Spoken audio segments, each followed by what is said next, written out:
विषयी माहिती सांगणार आहे. या पुस्तकाचं नाव आहे माहेरचे मडके. हे पुस्तक खूप छान आणि सुंदर आहे.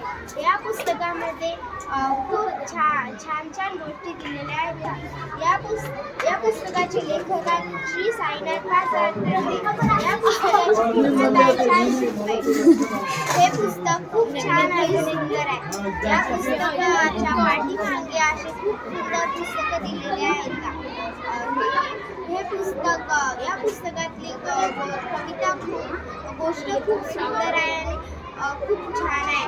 तर या कवितेमध्ये एक बाई आहे आणि तिचं माहेर आणि एक मडकं आहे. ते मडकं जादुई मडकं आहे. तर चला मी तुम्हाला ती गोष्ट सांगायला सुरुवात करीत आहे.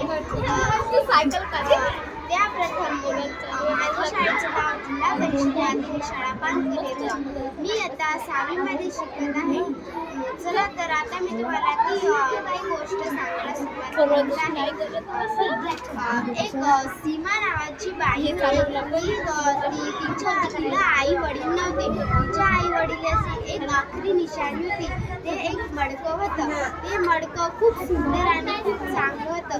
एके दिवशी सीमा त्यांच्या चाचापाशी राहत होती. सीमा खूप चांगली होती आणि सीमाच्या चाचाने सीमाचं लग्न एका मोठ्या घराण्यात करून दिलं. सीमाची सास खूप वाईट होती.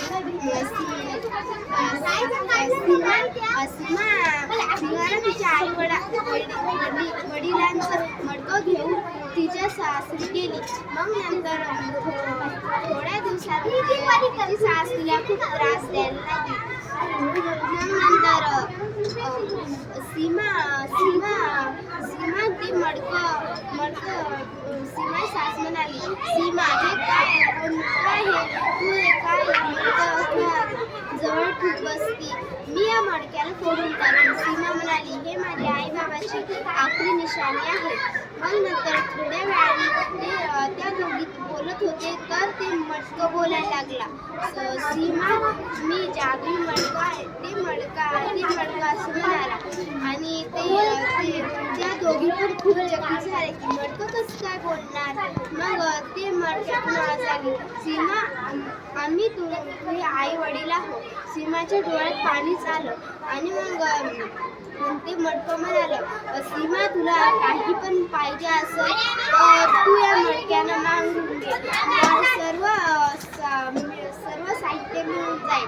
मग सीमा खूप खुश झाली आणि सीमा त्या मडक्याला म्हणाली, मडक्या मला खूप सोनं चांदी पाहिजे. मला माझ्या घरची परिस्थिती सुधारायची.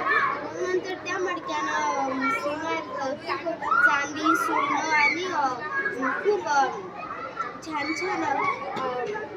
घरातले साहित्य पण तिला दिले आणि मग तिनं ते सर्व तिच्या सासला दिलं. तिची सास खूप आनंदी झाली आणि तिच्या सासच्या मनात तिची सास खूप वाईट होती. तिच्या सासच्या मनात खूप लालच आलं. तिची सास सीमाला म्हणाली, सीमा मला अजून खूप धन पाहिजे. तू या मडक्यातून खूप धन काढून घे. मग सीमा म्हणाली, पण हे मडकं एका दिवशी एकच विष पुरी करू शकते. आज आपल्या घरात राशन नाहीये आणि आज रविवार आहे तर राशनचे दुकानं बंद होणार आहे. तर मी या मडक्यातून राशन घेते. पण सीमाची सास म्हणाली, नाही मला खूप धनी पाहिजे. आणि मग नंतर